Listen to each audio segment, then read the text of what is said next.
Hi everyone, welcome back to my channel. Yes, again, it's your girl Timmy from Ontario, Canada.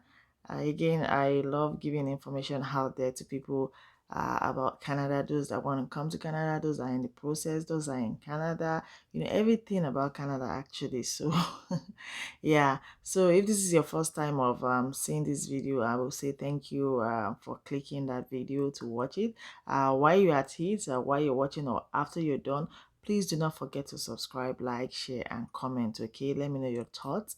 And for my lovely subscribers, my family, thank you guys for watching my videos.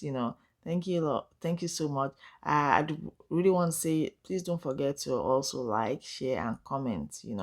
And that's the only way we can actually grow and learn from each other. Okay, let me know your thoughts and everything like that. Okay, so guys, I've been getting the request to talk about caregiver, okay, program in Canada. So that's what we're going to be talking about today. Okay, I know so many people are excited already. Okay, so we're talking about the caregiver program. For the caregiver program, we have two occupations that you can actually use for this program. I mean, the caregiver program is another platform in which, or I would say another pathway in which you can actually use to get your permanent residence in Canada. Yes, we have two programs in which you can actually use to actually get yourself qualified for that.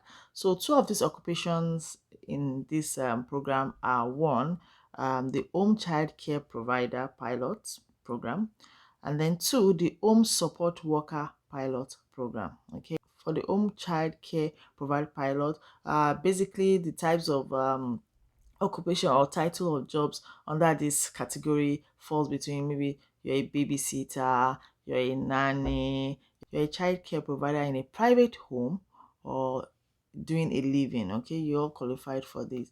But for the home support worker pilot program, the types of job titles here, or categories are maybe your personal aid. I would say personal PSW also falls under this category if you ask me. That's the personal support worker program. You're a respite worker. So yes, guys, at the end of the video, I'll put in a link below. So just look at the National Occupational classification and see if your job title actually matches or your job duties actually goes in line with it. Now for this program, you can only use one occupation to apply. So if you are doing home child care provider, that is what you'll be using throughout. And if you are doing home support worker, that is what you're going to be using. You cannot mix both together. Okay, you have to stick to one. Okay, and the good news is everybody can actually apply, whether you're in Canada or you're outside Canada. Trust me. And another good thing is that they actually need people, to help out with people in need of help, or with the kids, or with people with disabilities and everything. So I think it's quite easy to actually get a job in this sector, okay, in Canada, especially if you're outside. So okay, so let's get into the real business. What do you need for this two pilot program? One, you need a job offer for those that are outside, and even here, especially if you don't if you're in Canada, you don't have the full experience. Definitely you need that job to get that experience, right? So but let me just talk about those outside first. You need a job offer, okay? And if you get a job offer, then you are there already. Yes, you are there already, so generally the requirement is get a minimum of 24 months work experience, which is 2 years work experience. Get your a minimum of 1 year post-secondary degree, yeah, or diploma, whichever one applies to you. So for those outsiders that are trying to look into this program, make sure you have your ECA report, maybe from West or from ICAS. I've spoken about this. You can check my previous video to see what I mean by that. And once you have that report, you're good to go.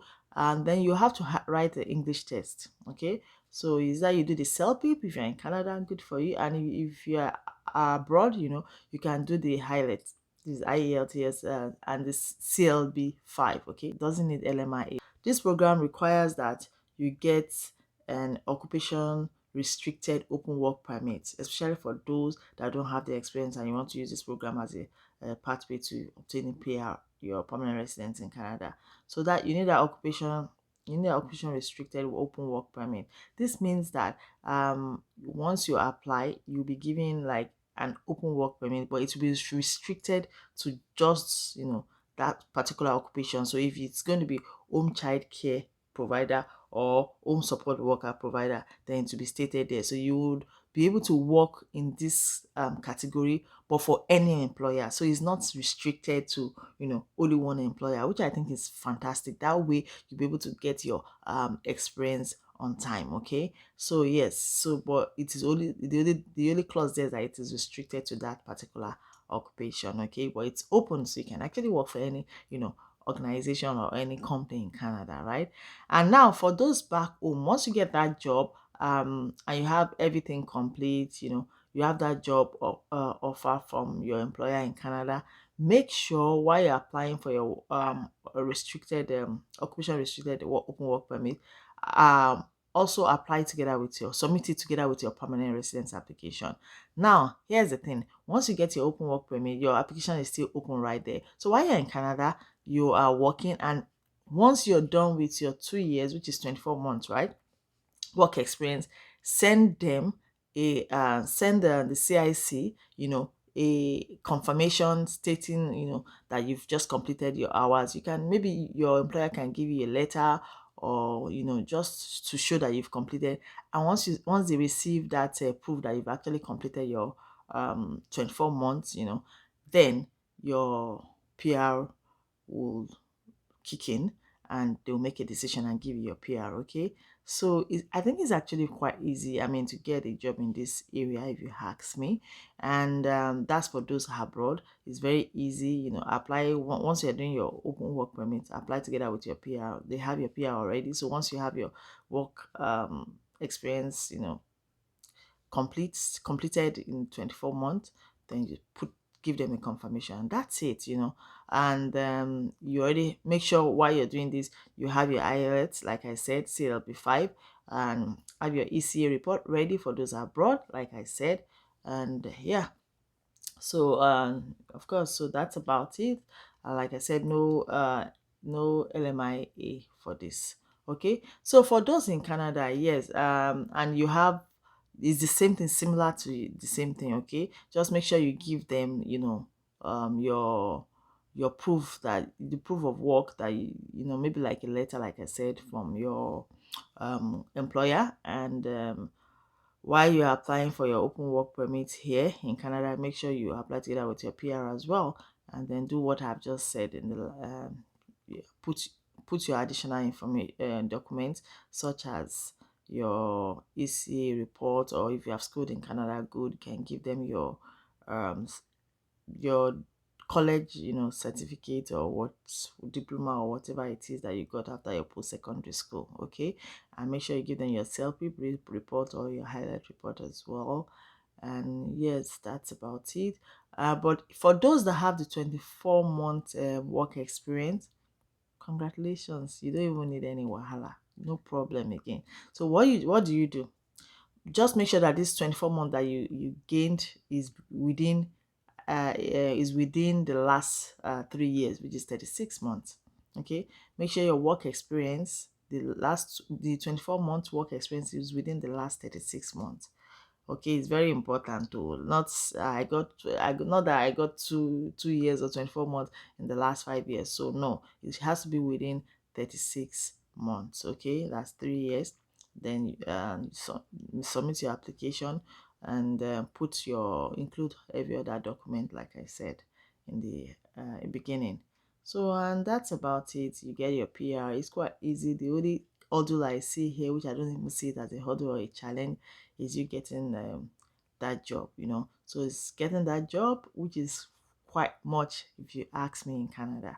This occupation is how that you would always get it.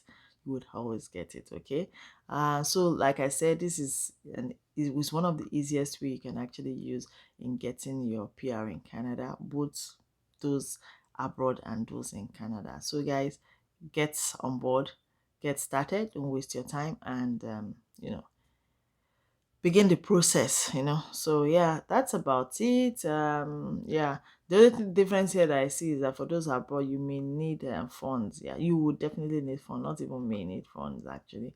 You will need funds. And the good thing is that once you're applying, for your work permit as well, you can actually include your family, so you guys can come in together, on that open work permit. So if your kids are of school age, you can just apply for study permits as well while you are applying for your um, occupation restricted open work permit.